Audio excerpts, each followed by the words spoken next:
रसूल। पोस्ट क्या है? रसूल। पहली चीज नाम, नाम क्या है? मोहम्मद। दूसरी चीज ओहदा, पोस्ट। आपकी पोस्ट क्या है? आप रसूल हैं। और तीसरी चीज ये बताई गई है कि ये पोस्ट दी किसने है, ये डिग्री पे बिठाया कौन है, इस कुर्सी पर मोहम्मदुर रसूलुल्लाह को किसने फाइज किया है? ये लोगों ने डिग्री नहीं दी, इस डिग्री पर किसने फाइज किया है? अल्लाह ने। मोहम्मद किसके रसूल हैं? अल्लाह के। जर्जीस साहब को, फला साहब को मौलाना किसने बनाया? हमारे माँ बाप ने, आपने, हमारे आलिमों ने, हमारे उस्तादों ने। एक आदमी है बहुत अल्लाह वाला है, ये अल्लाह वाला किसने कहा? हमने और आपने।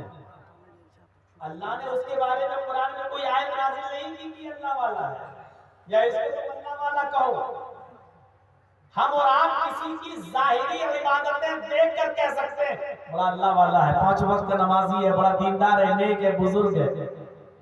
और किसी को कह सकते हैं बड़ा बदमाश है, नालायक है, कमीना है। किसी को बदमाश बना देना और किसी को बुजुर्गी दे देना, ये हमारे और आपके काम है। हम जिसको चाहें बुजुर्ग कहते हैं और जिसको चाहें शैतान और बदमाश मान ले।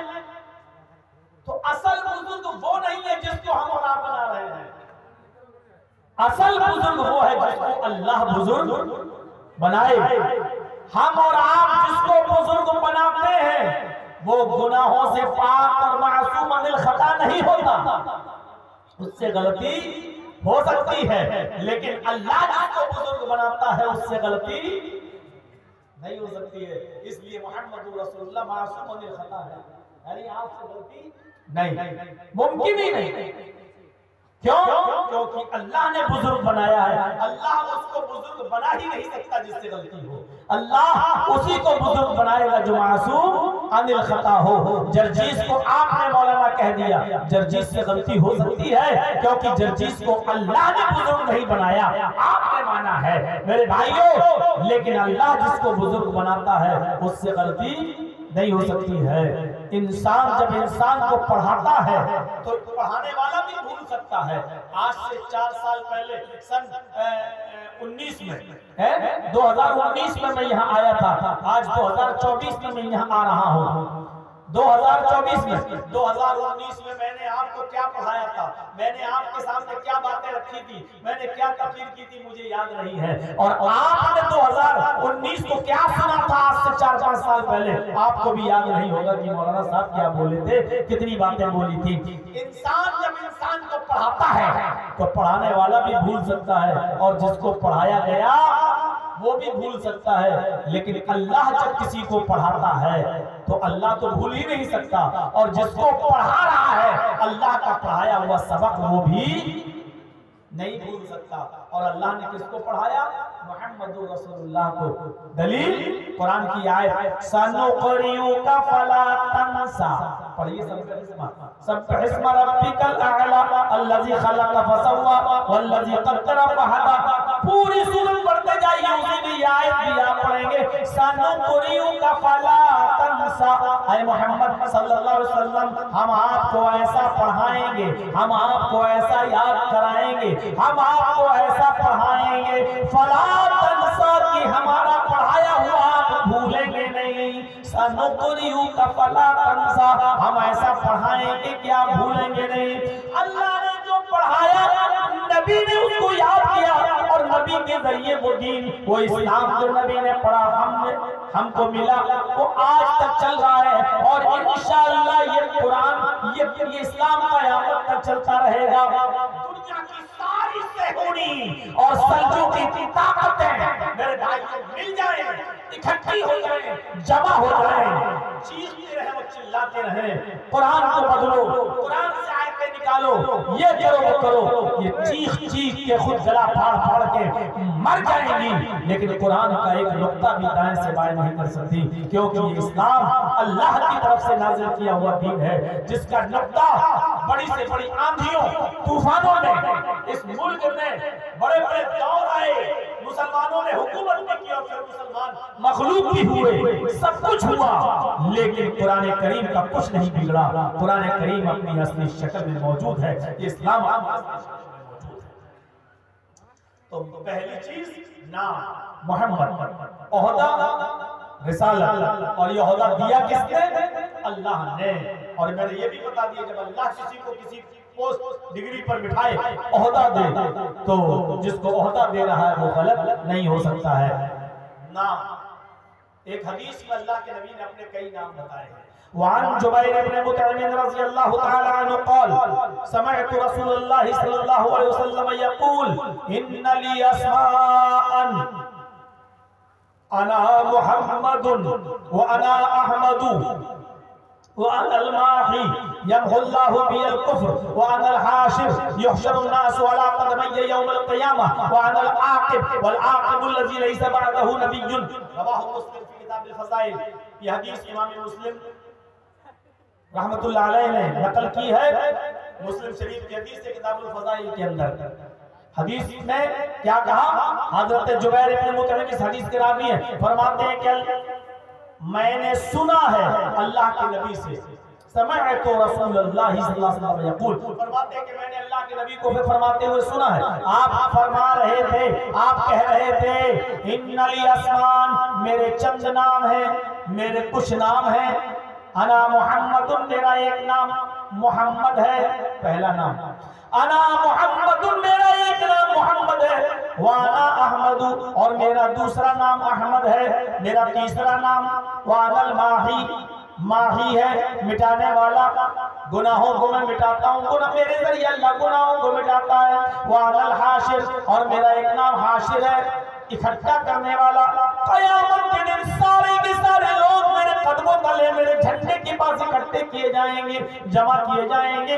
वानल आक़िब, और मेरा पांचवा नाम आक़िब है, और आक़िब कहते हैं बाद में आने वाला, वल आक़िबुल लज़ी लैसा बअदहु नबिय्युन, और आक़िब कहते हैं उसको जिसके बाद कोई नबी ना आए। मैं आक़िब हूं, मैं सबसे बाद में आया हूं, और मेरे बाद कोई नबी नहीं आएगा, यानी मैं ख़ातिमुन नबिय्यीन, और मेरे बाद कोई दूसरा रसूल नहीं आएगा। अना मोहम्मद, पहला नाम मोहम्मद। आइए देखते हैं कि मोहम्मद रसूलुल्लाह भी सबके लिए है या नहीं है। जैसे कुरान सबके लिए है, जैसे सारी कायनात के लिए कुरान है और ये बदला नहीं गया, इसी तरीके से मोहम्मद रसूलुल्लाह भी सबके लिए हैं और सबके पैगंबर हैं, और सारे लोग इसी आखिरी नबी के मुंतज़िर भी हैं। ये अलग बात है कि वो मान नहीं रहे हैं, लेकिन आखिरी नबी की बशारत सारी जगहों पर, सारे लोगों के यहाँ, सारे मज़ाहिब के अंदर मौजूद है, हिंदू धर्म के अंदर। आइए हम देखते हैं मोहम्मद का नाम किस तरीके से आया है। पहला नाम मोहम्मद, दूसरा नाम अहमद, तीसरा नाम माही, चौथा नाम हाशिर, पांचवा नाम आक़िब। आइए मैं ये नाम दिखाता हूँ आपको, ये नाम हमारे हिंदू भाइयों की किताबों में भी मौजूद है। पहला नाम मोहम्मद, अज्ञान हेतु किरत, अज्ञान हेतु किरत मोहमदाधिकारम नाशम विधायम हि तदोदयते विवेका।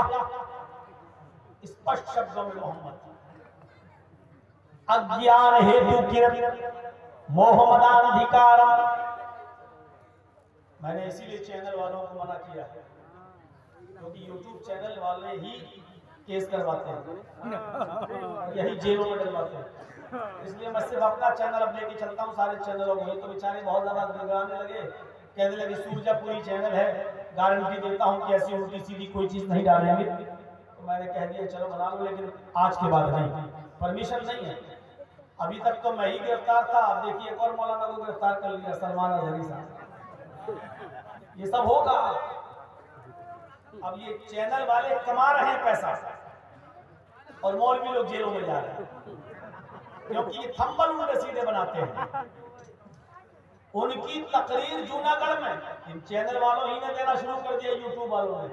क्या बोले, चैनल वालों के तो मकान बन गए, जेल में चले गए बेचारे वाले। हमारी तो छोड़िए, हमने तो अब ससुराल मान लिया है जेल। हमारी तो छोड़िए, हम तो जाने कितनी बार जा चुके हो, कितनी बार हम निकल चुके हैं। और जब कोई पुलिस वाला हथकड़ी डालता, आप लोगों ने टीवी पे भी देखा होगा, 10 साल की सजा सुनाई जा रही है और हथकड़ी डाल रही पुलिस और लेके जा रही है 10 साल की सजा, और हम हंस रहे हैं टीवी पे। कितना दिखाया चैनल वालों ने, आज तक, जी न्यूज और दूसरे भड़ुए चैनलों ने, बिके हुए चैनल वालों ने मोदी की डाली हुई हड्डियों पे पलने वाले चैनल कैसे दिखाया। देखो कितना बेशरम मौलवी है, 10 साल की सजा फिर भी हंस रहा है। अच्छा, अगर रो देते, एक आंसू भी निकल आता तो क्या कहते? यही भड़ुआ चैनल, इनको भड़ुआ कहो, यही सही शब्द है। क्या कहते हैं ये भड़ुआ चैनल वाले? मालूम है? देखा 10 साल की सजा सुनते ही हेकड़ी निकल गई। भौंकने वाला मौलवी देखो कैसे गिड़गिड़ाने लगा। हमें मालूम था कि मैं बेकसूर हूं तो ये 10 साल की सजा है कि हाई कोर्ट में जाएगा, केस खत्म हो जाएगा, हमें मालूम था। मैं हंस रहा हूं, इधर 10 साल की सजा, उधर मैं हंस रहा हूं। लोग तो हमसे मिलने आते थे, कह मौलाना यार तुम्हारा कलेजा कितना बड़ा है, 10 साल की सजा होने तुम हंस रहे हो।